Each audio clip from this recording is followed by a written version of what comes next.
welcome back to Let's Talk. My name is John, and today here on the channel, we're going to be talking about 1988's The Blob, and its brand new 4K Blu-ray that just came out from Scream Factory. So The Blob is directed by Chuck Russell. It is a remake of the 1958 film of the same name, and this time we're bringing it to the 1980s. And for some reason, the 1980s were just obsessed with pink goo. This came out in 1988, and the next year we had Ghostbusters 2, which was dealing with its own pink goo. And this film at the time was a box office bomb. It cost $10 million to make for TriStar Pictures, which is now owned by Sony, and it only made $8.2 million at the box office, but it's developed quite a bit of a cult following. Considered one of the funner 80s horror movies. I put this right up there with Killer Clowns from Outer Space, one of those like almost B movies, one that you could just put on, turn your brain off, and enjoy. Although they are trying to tackle some themes and serious subjects like the Cold War, conspiracy theories, religious themes, but it's all blended into a very over-the-top, cheesy 80s pie. The Rock loves pie. So it's still very enjoyable, and those messages and themes aren't trying to beat you over the head, but they are there lying underneath the surface, just like The Blob. And this movie takes place in a small town where one day a meteor comes crashing to Earth. An old man sees it, he walks up to it, he doesn't know what it is, and it ends up trying to consume him, and it ends up eventually killing him. Kevin Dillon, who is one of our stars of this movie, he sees the guy, he tries to save him. Kevin Dillon plays a kid in this town, he's just turning 18 years old, he's a real bad boy. We know this because he's got a mullet, and he's always wearing a leather jacket. The cops are always picking on him. That one cop rolls up to him, and he's like, birthday coming up, huh? No more going to juvie hall. This time you're going to be playing with the big boys in prison. And it's just like, why are you guys picking on this guy? He's just a kid. Yes, I know he wears a leather jacket, and that's the ultimate sin. But man, he's not really bothering too much. He's just on the corner smoking a cigarette. Anyway, Kevin Dillon sees this guy getting eaten by this goo. He runs into two other people. One of them is played by Shawnee Smith, who many people will recognize as Amanda from the Saw franchise. She just came back in Saw X, and if only she could have known what they were going to do to her in Saw X with that monstrous wig that they put on her head to try and de-age her. My God, absolutely horrible. But in this movie, Shawnee Smith is doing a fantastic job. It's 80s cheesy acting, so no one's doing a great job acting. Her and Kevin Dillon are probably doing some of the best work, along with Joe Seneca, who plays Dr. Meadows, and he's really just there to explain everything to us. He's there giving us exposition, but he's actually a very good actor, so the way he's delivering that exposition does actually grasp you. So he's probably doing the best job, but he's not in the movie too much, and he kind of serves as our antagonist because he works for the government. The government is trying to cover up whatever the hell this is. You know, they kind of just label it originally to Kevin Dillon and Shawnee Smith as, you know, it was just the reminiscence of an alien technology that kind of just landed here. Don't worry, nobody's in serious danger. We're just going to take you back in the town, you and everybody there. We're going to quarantine you until this is all taken care of. It's not a big deal. It's not anything that's going to kill you. But of course, this blob is starting to get bigger and bigger and just consuming person after person. We see the thing wipe through a diner, and these practical effects are really, really good. Are they a little bit cheesy? Absolutely. We're talking about pink goo just consuming people. And it's also got tentacles coming out of it at certain points, but it all looks fantastic. Today, if this movie came out, it would be all CGI, and it just wouldn't have the same effect. Like, I get it. If you look at this now and you're only used to certain things, you're like, that's not believable. It's just a pink goo. I kind of disagree. I push back on that. I really do think that it actually works for this movie. Is it scary? No. It's that 80s cheesy thing. But when Dr. Meadows first gets that pink goo in his suit and the way he jolts and then gets pulled down into the sewers, that stuff is pretty scary, and I think they did a good job with that. And the movie's also very well shot. It's got that 1980s look to it where it's got that smoky haze in the background. The lights are trying to cut through it. You know, it takes place for the most part at night. It's like a very dark movie, and anytime they're really in the daytime, it's like sun setting or the sun rising. You know, it's not overly a sunny day. So I really enjoyed those choices. Plus, it's got an 80s synth score built into it.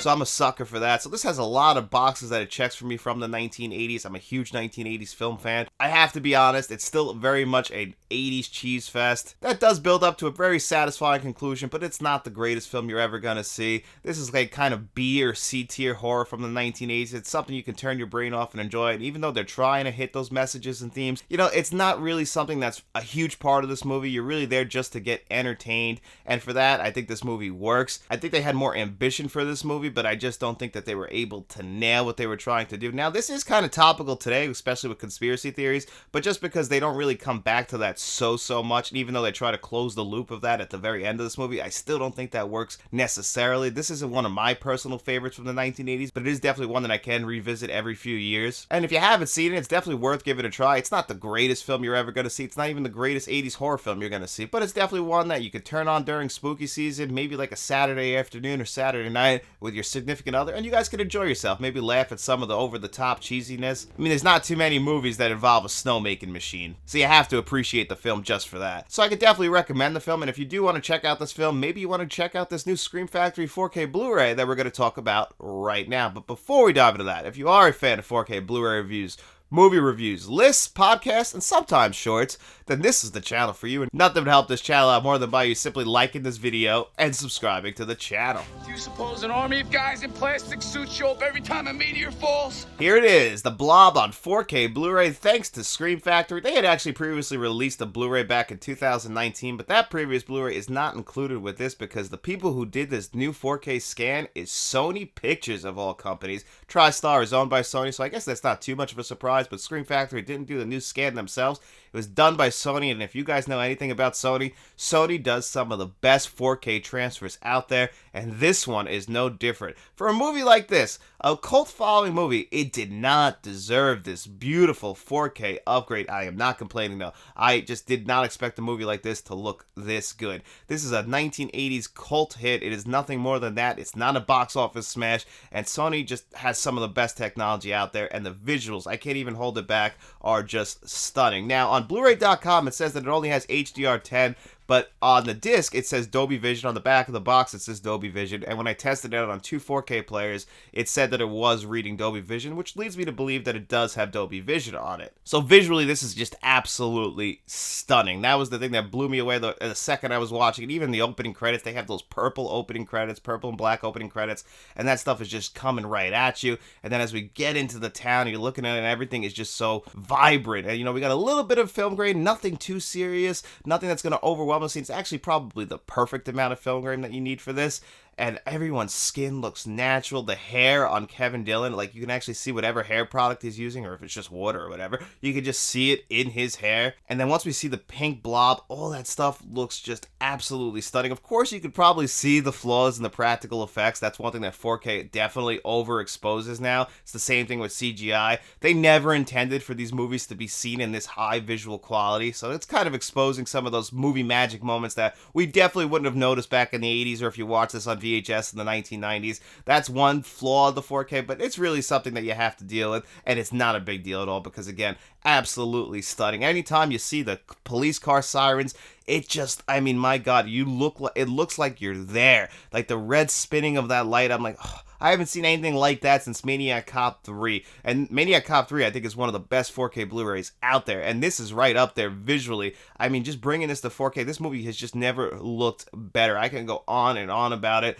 I mean, I compared, like I said, the HDR10 and the Dolby Vision. Both just looked absolutely stunning. These visuals are a 10 out of 10. I mean, breathing new life into a 1988 film. It just does amazing work. I cannot sell these visuals short. It's something you have to see for yourself. And the Blu-ray that's in here, it is not the previous 2019 Blu-ray. It's the downgraded 1080p version of this brand new Sony 4K scan. So that's pretty cool. But I can't compare it to the previous Blu-ray because unfortunately I don't have it. But I can't imagine it looking anywhere as good as this. Even the Blu-ray to 4K, because of the HDR, it really is just making it look so much brighter, more vibrant. The blacks are just a lot deeper. The Blu-ray is still pretty good. I don't want to sell that Blu-ray short because it is still a new scan, but you're going to get all the bells and whistles when you put that 4K Blu-ray into your player, and it's definitely a noticeable upgrade from that Blu-ray to 4K, but it's not something that you have to worry about. If you watch half the movie on 4K, you take the Blu-ray into your bedroom, and you only have a Blu-ray player in there, nothing to worry about, but just know it's a slight downgrade to that Blu-ray, and you're going to want to watch it in that 4K. And as far as the audio goes, the same DTS HD 5.1 that was on the 2019 Blu-ray, so we get no changes there, but it is still a very good DTS HD 5.1. It's not something that's going to blow you away, but it is making good use of all the speakers. The dialogue comes in crisp and clear. It's mixed very, very well. But for a movie like this with a really good score, it would have been really cool to get a Dolby Atmos track here, but because they did such a good job on the visuals, I could overlook the fact we didn't get a brand new Dolby Atmos track on here or a DTSX track, but the track itself is really good. It's just nothing that's going to knock your socks off. And as far as the extras go on here, well, it's just interviews. This might actually set a record for the amount of interviews that are on here. And then you get TV spots and trailers. No making of documentary. Nothing new as well. All this stuff is previously released interviews. It's just that it's all pretty much interviews. That's the only thing. I've never seen these many interviews on a 4K Blu-ray. And given they're all on the Blu-ray, none of them are on the 4K Blu-ray. But there's just really interviews, TV spots, trailers, nothing really too special, but the amount of interviews, I kind of got to give them credit for that, and at least they gave us some extras. You know, nothing in line with what Scream Factory is giving us in the past. Sometimes they give us 3-disc set before we get just a whole disc of extras. None of that here. This is probably on the low end of Scream Factory extras, but still, I have to appreciate the fact that we do get this many interviews, and they really dive into pretty much everything you could ever want to know about this film. So it's definitely worth it from that standpoint. And we haven't talked about it yet, but the packaging. Now, you could also get this in a 4K steelbook, which is really, really nice, and I love the artwork on that. I went back and forth because I think that this one, it's a little plain Jane, but, you know, it kind of fits what the movie is and has always been. So I decided to go with the slipcover, mainly because most of my Scream Factory stuff is slipcover, and I like them to be uniform. I make some exceptions here and there, but if I can, I try and keep them in line. And when you slide it off, you'll notice that the artwork is different underneath. That's because it's a reversible cover art. If you'd like, you could have the same as the slip cover. I always prefer to go with the alternate cover art because you can have the best of both worlds. So I did that. You come inside, and you get 2 discs, 1 4K Blu-ray and 1 Blu-ray, individual disc designs. So Scream Factory definitely gave us some of their better packaging options here, and I really appreciate that. You know, sometimes the Shout Select brand, they won't even throw a slip cover on there. It'll only have 1 disc.